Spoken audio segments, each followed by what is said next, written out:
This phone could be the beginning of a new era, and I don't say that lightly.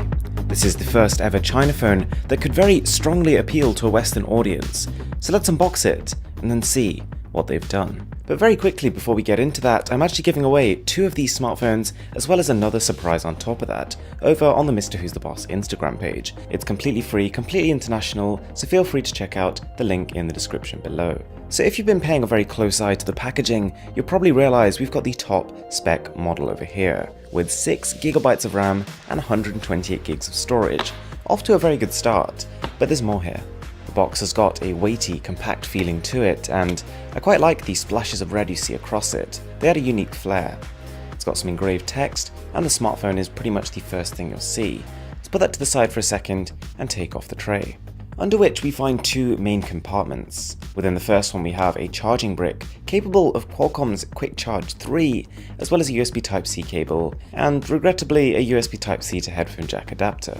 You can probably tell from the symbols on the front of the second box what that's got inside, but it starts with a very standard silicone case, instruction manual, and a plastic screen protector. Okay, this phone has an unprecedented feeling in the hands, very reminiscent of Samsung's Galaxy S8. It's got curved front, curved back, and when you take that wrapping off you realise a dazzling rear finish. Now, the price of the Elephone U Pro starts at $389, which might be more than you were expecting, but you'll quickly realise this is pitched straight at the flagship phones, the Galaxy S8 and even the Galaxy S9. Every aspect of the phone indicates that the company is finally starting to take things more seriously, and that they are keen to produce a winner. Their recent Elephone S8 smartphone was definitely a step in the right direction, but in some senses this phone over here feels like a leap. And the first thing that's probably going to spring out to you is the display. This is the first ever so-called budget China phone with a curved display.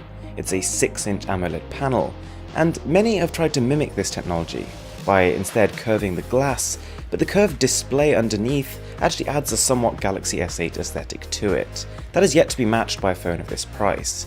And much to my surprise, the curve is near identical to the one found on the actual S8, as are the near invisible side bezels.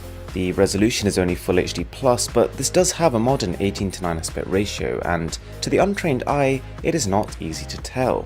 The U Pro screen is fantastic, and some might actually prefer its cooler tones compared to the Galaxy S8's slight redness, but its maximum brightness is lower. What you will notice with the U Pro though is that whilst colours are really well represented and white's super accurate when you're looking head on, as soon as you look from a steep angle, the phone has a very noticeable yellow aesthetic. Whilst the Galaxy S8 on the left looks almost identical from any viewing angle, that is not the case with the Elephone. Alright, but that is only the start of the cool stuff with the Elephone U Pro. It's got face scanning, which admittedly only uses the front camera, but the company claims 0.08 seconds to unlock. Unfortunately, this didn't quite end up being true. It ended up being more like 0.2 to 0.5 seconds, which by the way is still pretty fast, but I feel like that exaggeration was unnecessary. Most of the time for me, I found the fingerprint scanner both easier and faster.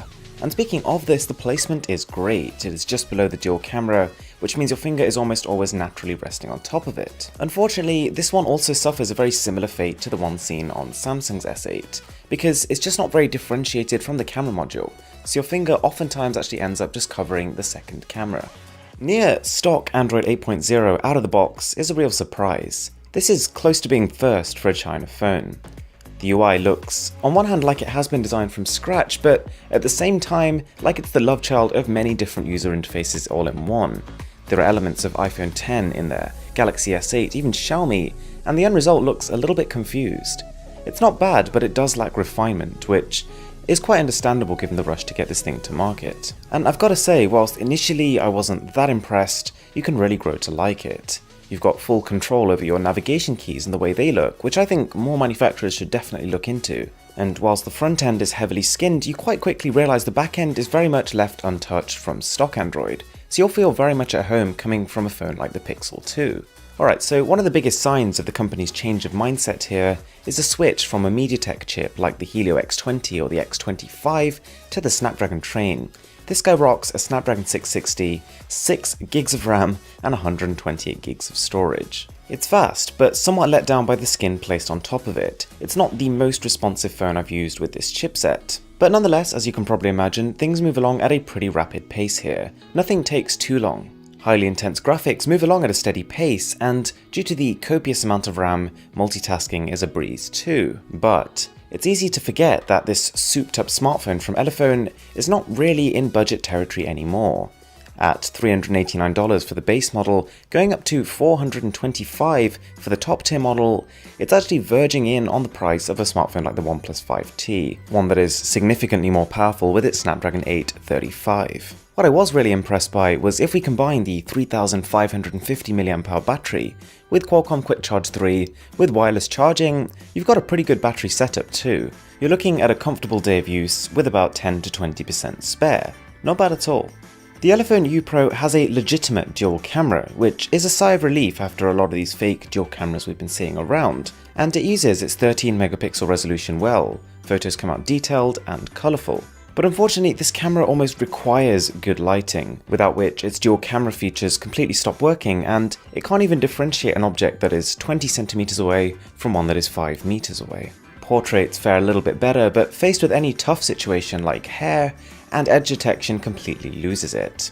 The fact that the phone records 4K video is good, but the fact that it can't do so whilst maintaining a consistent frame rate is poor, and grain creeps in quite quickly in lower light. So whilst on one hand this camera is a sigh of relief, on the other hand, considering the phone is nearly $400, it is way too inconsistent to say it's a good one. The U Pro is finished off with Gorilla Glass 5, which in my opinion is a pretty good choice of materials here.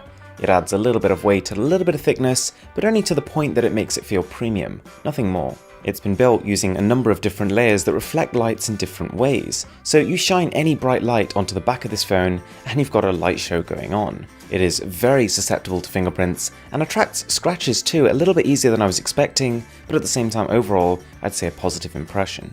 One other thing worth bearing in mind is that whilst they've definitely tried to mimic the pebble-esque aesthetic of the Galaxy S8, they've not done so perfectly. Around the edges of this phone, it is just a little bit sharper and a little bit less seamless than that seen on the S8. Close, but noticeably not there. The buttons too have a slight extra click here, which makes them feel cheaper than the softer buttons of more expensive phones. The Elephone U Pro is a very accomplished smartphone. It has a legitimate dual camera, curved display, face scanning, Android 8.0 and the latest Snapdragon chip, which all show a company that have their heads in the right place. It feels very much like a premium phone you might find in Western markets, and it ticks nearly every box. But the problem is, it's nearly priced like one too. With not quite enough power to be classed as a top-tier flagship, and a camera that isn't quite there either, the Elephone U Pro is less of a flagship killer and more of a very strong mid-range phone, with some high-end features like that great curved display. Thanks a lot for watching guys, I really hope you enjoyed the video. Don't forget to smash that subscribe button down below, and check out the giveaway over on Instagram. My name is Aaron, this is Mr. Who's the Boss, and I'm signing out.